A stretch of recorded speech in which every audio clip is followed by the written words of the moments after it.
Hello everyone, आज की class में हम लोग डिटेल में बेसिक कॉन्सेप्ट्स को समझेंगे अलजेब्रा के। अलजेब्रा का पहला लेक्चर है, चलिए शुरू करते हैं।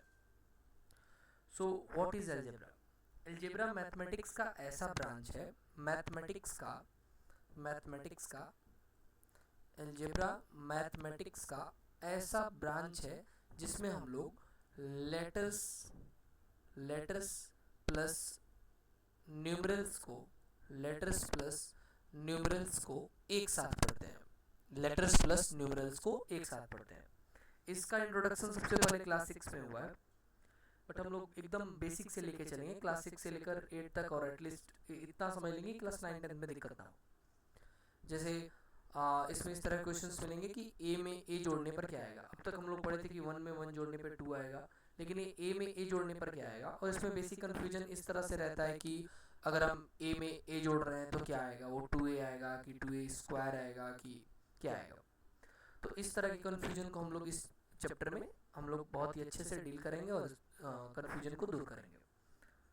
समझते हैं। फर्स्ट ऑफ ऑल इसमें कुछ टर्म्स आते हैं, जैसे एक टर्म आएगा कांस्टेंट। कांस्टेंट को हिंदी मीडियम वाले बच्चे अचर कहते हैं, अचर। कांस्टेंट को हिंदी मीडियम वाले बच्चे अचर कहते हैं, अचर। कांस्टेंट किसे बोलेंगे? कांस्टेंट ऐसे टर्म्स होते हैं जो नंबर हो, जो चेंज ना हो, can not change. For example अगर मेरे पास कोई नंबर है, फॉर एग्जाम्पल मेरे पास अगर 5 है, तो 5 का वैल्यू 5 है, किसी भी क्वेश्चन में रखेंगे 5 का वैल्यू 5 आएगा। दूसरा टर्म है वेरिएबल का मतलब होता है चर राशि, variable. So what is variable में आते हैं लेटर्स। ये चेंज हो सकते हैं, कैन चेंज। कैसे चेंज हो सकते हैं देखते हैं।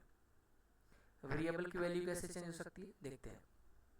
एग्जाम्पल के तौर पे एक क्वेश्चन है x + 5 = 10, और दूसरा क्वेश्चन है x - 2 = 8। देखते हैं क्या क्या वैल्यू आ रहा है।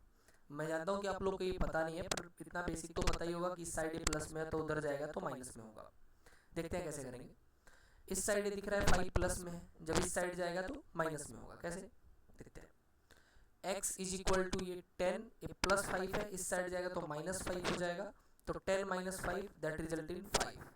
यहाँ पे वेरिएबल x का वैल्यू 5 है, सेम x है। अब इधर देखते हैं, ये माइनस में है, जैसे इधर आएगा प्लस हो जाएगा। x = 8 + 2 कितना हो गया, 10 हो गया। सेम x का वैल्यू यहाँ पे कितना आ गया, 10 आ गया। तो ये वेरिएबल का वैल्यू बदल सकता है, इसीलिए तो इसका नाम वेरिएबल है। क्योंकि ये वेराई करता है, ये चेंज होता है, चेंज होने के कारण इसका नाम वेरिएबल है। सो कांस्टेंट का वैल्यू फिक्स रहेगा, चेंज नहीं होगा। क्या रहेगा, ये फिक्स रहेगा, बट इसका वैल्यू चेंज हो सकता है, इसीलिए इसको वेरिएबल बोलते हैं, वेरिएबल। कांस्टेंट और वेरिएबल में सिंपल सा अंतर है। बाकी टर्म्स पहचानना, ये सभी क्वेश्चंस बेसिक क्वेश्चंस है, इनका फ्यूचर में उतना इंपॉर्टेंस नहीं है। आगे हम समझते हैं कौन कौन सी चीज़ें हैं। आगे ऐसा है कि अगर हमको मिल जाए, अगर हम लोग जान लें कि लाइक टर्म और अनलाइक टर्म्स क्या होते हैं, like and unlike. So like term क्या होते हैं, लाइक टर्म इनका यूज कहाँ है देखते हैं। लाइक टर्म ऐसे टर्म्स होते हैं जिनका same power and same variable हो, same power and same variable. अगर पावर और वेरिएबल दोनों ही सेम होंगे तो ऐसे टर्म्स को हम लोग लाइक टर्म बोलेंगे। कैसे देखते हैं। कैसे लाइक टर्म किसे बोलते हैं, जिसमें सेम पावर और सेम वेरिएबल हो। कैसे होता है ये देखते हैं। फॉर एग्जांपल मैं बोलूँ कि x है और x है, इन दोनों को देखें तो इनका पावर और वेरिएबल दोनों सेम है। इसके ऊपर भी 1 का पावर है, इसके ऊपर भी 1 का पावर है। कैसे मालूम चला 1 का पावर है? जब कुछ भी नहीं लिखा रहता है तो 1 का पावर रहता है। अगर ये ना समझ में तो बेसिक लेक्चर वाले इसी प्लेलिस्ट में आप लोग को ऊपर पावर्स एंड एक्सपोनेंट का मिल जाएगा, उसमें आप लोग समझ में आ जाएगा। अब इसमें दिख रहा है कि दोनों का पावर सेम है तो ये ऐड हो जाएगा। सेम पावर वाले ही ऐड और सब्ट्रैक्ट हो सकते हैं। ऐड और सब्ट्रैक्ट होने के लिए लाइक टर्म होना चाहिए। लाइक टर्म मतलब same power same variable, same power और सेम वेरिएबल। तो ऐड और सब्ट्रैक्ट होने के लिए लाइक टर्म होने चाहिए। तो x और x जुड़ के कितना x हो जाएगा 2x। ऐसे ही अनलाइक टर्म भी आ जाएगा, अनलाइक टर्म भी आ जाएगा। उसमें क्या होगा, उसमें ऐसा हो सकता है कि सेम पावर हो, पावर तो सेम हो लेकिन कहीं वेरिएबल डिफरेंट हो, डिफरेंट वेरिएबल हो। कई केसेस ऐसे हो सकते हैं, कई कॉम्बिनेशंस देखे जा सकते हैं। एक तो सेम पावर है, डिफरेंट वेरिएबल है। दूसरा हो सकता है कि डिफरेंट वेरिएबल हो, डिफरेंट पावर हो, डिफरेंट पावर हो लेकिन वेरिएबल सेम हो, वेरिएबल सेम हो। ऐसे भी हो सकता है। ऐसा भी हो सकता है कि डिफरेंट पावर हो, डिफरेंट पावर हो और डिफरेंट वेरिएबल हो। होने को तो बहुत चीज़ हो सकता है, देखते हैं। डिफरेंट पावर हो और डिफरेंट वेरिएबल हो। कैसे, ए बी सी डी करके अरेंज कर लेते हैं। फॉर एग्जांपल ये ए है, ये बी है और ये सी है। ये तीन कॉम्बिनेशंस बन रहे हैं। ए का एग्जांपल देख लेते हैं। कैसे हो सकता है कि सेम पावर हो लेकिन वेरिएबल अलग अलग हो। जैसे मैं बोलूँ एक्स और वाई, तो इनका पावर तो सेम है लेकिन वेरिएबल देखिए एक्स है और ये वाई है, अलग अलग हो गया। वैसे ही बी का एग्जांपल देख लेते हैं। डिफरेंट पावर हो लेकिन वेरिएबल सेम हो, जैसे एक्स और एक्स स्क्वायर।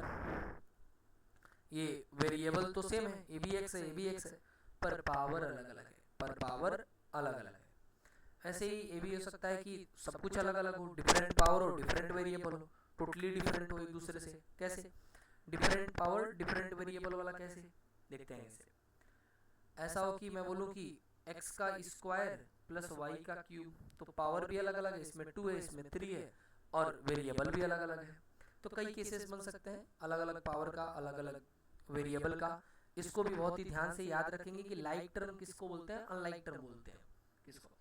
इसका यूज का है, इसका एप्लीकेशन का है, तो इसका एप्लीकेशन है एडिशन सब्ट्रैक्शन को समझने में। इसका एडिशन सब्ट्रैक्शन मुश्किल होता है एज कम्पेयर टू मल्टीप्लिकेशन। इसका मल्टीप्लिकेशन काफ़ी आसान है।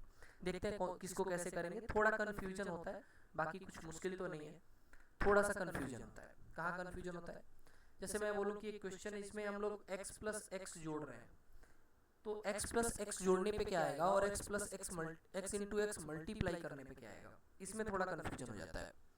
तो जब भी हम लोग जोड़ते हैं तो x और x कितने x हो गए, 2x। लेकिन जब मल्टीप्लाई करते हैं तो पावर ऐड हो जाएगा, पावर ऐड हो जाएगा। तो 1 और 1 2, किसका पावर 2, x का पावर 2। तो जब वेरिएबल सेम रहेगा तो पावर ऐड हो जाएगा। ये तो हम लोग पढ़े भी थे, कहाँ पढ़े थे, इससे पहले वाले चैप्टर में। a raise to m into a raise to n is equal to a raise to m plus n, ये वाला फॉर्मूला। अब पहले ऐड को बहुत ही डिटेल में समझ लेते हैं, इस तरह के ऐड को, ताकि कोई दिक्कत ना हो। जैसे कौन ऐड होगा, कौन ऐड नहीं होगा, सब देख लेते हैं। For example question number A है, आप लोग क्या करेंगे, क्वेश्चन को पॉज करके खुद से लगाएंगे, ऐसे वीडियो को पॉज करके खुद से लगाएंगे और फिर वीडियो को ऑन करके रिज्यूम करके और मिलाएंगे क्वेश्चन सही है गलत है। जैसे मैं बोलूँ कि y प्लस वाई का आंसर कितना आएगा, तो एक y और एक y, कितने y हो गए, 2y। मैं बोलूँ कि एक काम करो, 3x में 2x जोड़ लो, अब क्या होगा, अब क्या होगा, क्या वेरिएबल डिफरेंट है, नहीं वेरिएबल डिफरेंट नहीं है, कांस्टेंट इसमें अलग अलग है। 3 और 2 क्या है, कांस्टेंट है, तो 3 और 2 कांस्टेंट जोड़ देंगे 5 आ जाएगा। कब जुड़ पाएगा इस तरह से, जब वेरिएबल और पावर सेम हो, लाइक टर्म हो। जैसे ये भी x है, ये भी x है, दोनों पे 1 1 का पावर है तो ऐड हो जाएगा। तो x और x, दोनों x को यहाँ पे लिख देंगे, 3x और 2x मिला के 5x हो गया। ऐसा कुछ क्वेश्चन आ जाए कि मैं बोलूँ 3x में x स्क्वायर जोड़ दो, क्या जुटेगा, नहीं, यही आंसर हो जाएगा, यही आंसर हो जाएगा। क्यों नहीं जुट पा रहा है, क्यों नहीं जुट पा रहा है, क्यों, क्योंकि इसका पावर डिफरेंट है, इसका पावर डिफरेंट है, और जब पावर डिफरेंट होगा तो ये अनलाइक टर्म हो जाएगा। और लाइक टर्म जुटता है, अनलाइक टर्म नहीं जुटता है, अनलाइक टर्म नहीं जुटता है। जैसे क्वेश्चन नंबर डी है, मैं बोल दूं कि 3x और y जोड़ दो, अब तो पावर सेम है, नहीं लेकिन वेरिएबल तो डिफरेंट है, और जैसे ही वेरिएबल डिफरेंट हो गया ये क्या बन गया, अनलाइक टर्म। जुटने के लिए कौन सा टर्म चाहिए, लाइक टर्म। जैसे ये दोनों कौन से टर्म है, लाइक टर्म। तो इनका नोट्स बना के आप लोग रिवाइज करते जाएंगे, डेली के आप लोग को लेक्चर्स मिलते जाएंगे। जैसे इसके आगे का क्या है, इसको और अच्छे तरीके से कुछ क्वेश्चंस को लगा के देख लेते हैं। जैसे क्वेश्चन नंबर ई है, मैं बोलूँ 3x प्लस 2y को जोड़ दो, क्या जुटेगा, नहीं जुटेगा। मैं बोलूँ कि 3x plus 2x minus x को जोड़ दो, अब तो सिंबल डिफरेंट हो गया, अब क्या होगा, कुछ नहीं होगा, नॉर्मल मैथमेटिक्स का नियम लगाएंगे, नॉर्मल अर्थमेटिक का नियम लगाएंगे। 3 और 2 कितना होता है 5, और 5 में से 1 गया 4, 4x, ये 3x है, 3x है, ये 2x है, कितने x हो गए 5, और 5x में से एक x चला गया, कितने x हो गए 4, 4x इसका आंसर हो जाएगा। बहुत ही आसानी से इस तरह के क्वेश्चंस किए जा सकते हैं।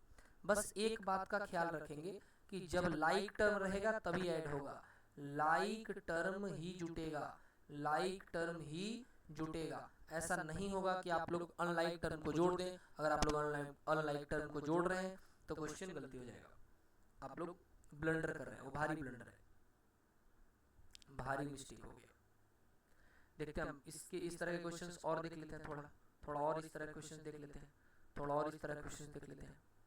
जैसे अब मैं बोलूँ कि क्वेश्चन नंबर जी है 5x plus 2x minus x square, अब क्या होगा, तो ये दोनों तो आपस में होंगे ही, 5 और 2 7x माइनस एक्स स्क्वायर वैसे का वैसे ही पड़ा रह जाएगा, उसको कुछ फर्क नहीं पड़ने वाला है, उसको कुछ फर्क नहीं पड़ने वाला है। इस तरह के क्वेश्चंस अगर आप लोग को दिए जाए तो आप लोग को आसानी से कर लेने चाहिए। अगले वीडियो में आप लोग को सब्ट्रैक्शन और मल्टीप्लिकेशन को डिटेल में मैं समझाऊंगा। तब तक के लिए धन्यवाद।